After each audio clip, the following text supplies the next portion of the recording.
Nagpe-pray. Very good si ate. Ate, anong grade yan, ha? Grade 4. Okay, kids. Taas ang kamay ng marunong magdasal.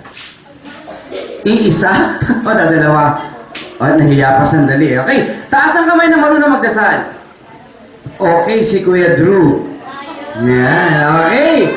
Okay lang ba kay Kuya Drew kung tawagin ko siya tapos dito sa harap para mag-lead ng prayer natin? Okay, Kuya Drew? Come. Dito tayo sa harap. Ayan. Okay. So kids, anong ginagawa pag nagdadasal? Kailangan nakapikit. Hindi po. Siyempre po dapat nakatayo tapos nakapikit. So, tayo muna po tayo lahat para po sa opening prayer na magmumula kay Kuya Drew.